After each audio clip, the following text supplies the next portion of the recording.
Hi, this is Christina with Rock Hopper Races, and I would like to talk to you today about eating disorders.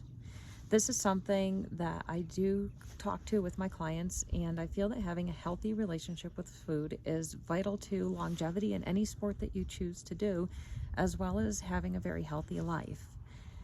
As female athletes, it's very important for us to have strong bone structure and to be healthy and to eat enough food so that as we get older, we can maintain fitness and strength and not become sick from the choices that we make.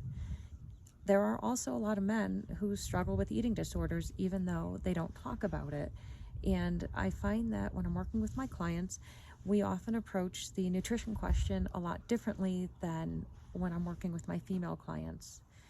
Females are much more open about their struggles with food choices and how they may be using exercise to lose weight, how they might be decreasing their calorie intake. So we have in-depth conversations about how to make sure you're eating properly and getting enough calories and manage that mental piece where you feel like you have to be a lot lighter and skinnier, whether it's to look a certain way or thinking that you're going to be a lot faster because you've just dumped a ton of weight.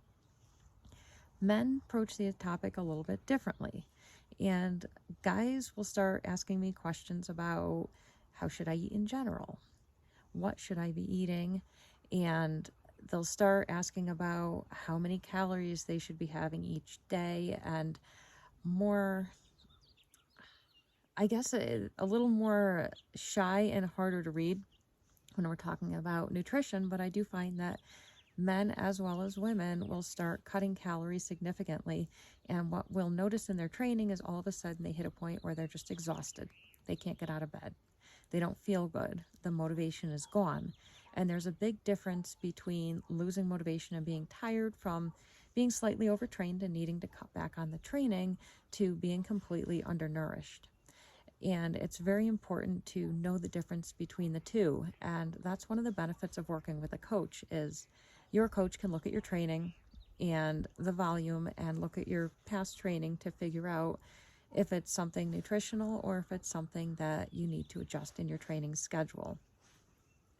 I like to have my clients eat healthy, and that means not being overly strict with their food, but if you have a lot of protein, clean, healthy carbs, good veggies, and healthy fats, a well-rounded diet, you'll tend to do really well. Women's nutritional needs are pretty high when you're active. You do need to eat, and you should eat like a small man. Don't be afraid to have food, but that also means don't be pounding down a bottle of wine every night. Don't eat a pizza every day. Save those things for maybe one day on the weekend you have a play day with food. Maybe even 2 days a week you have a play day with food.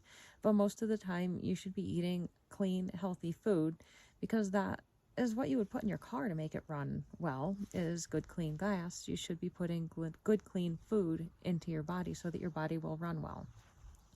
And I have learned that spices are amazing. When you're cooking your food, you can make anything taste really, really good. You just have to figure out which spice combinations work well. And eating a pile of veggies, whether you're vegan or not, finding, some sort of protein, whether it comes from meat or comes from eggs or comes from beans, tofu, there are a variety of options for any type of diet or lifestyle choice with your eating that you may have. And figuring out what works for you is important too. Not everybody does well eating a ton of meat. Not everybody does well eating a ton of veggies. So there's this balance of what makes you feel really good and what makes you perform your best. And when you're working with a coach, your coach can guide you with some proper eating. If you really want to learn more about how to eat well, there are nutritionists that you can work with that can see what your training level is and your training load, and they can adjust your food for you. But the biggest thing is to not obsess over your food. And I find that so many of my clients are so worried about, oh my God, I had a candy bar, or what should I be eating? And really, you should be eating enough. You should be eating something that you enjoy eating. And you should make sure that you're getting the calories that you need so that you can function and perform the best you can emotionally and physically. If you have any other questions, or if you are looking for somebody to work with nutrition, you can feel free to reach out. I can refer you to some nutritionists. I can answer some basic nutrition questions. Even though I am not a nutritionist, I do have a very good understanding of food and how it works. You can reach out, rockhopperraces@gmail.com. Have a great day.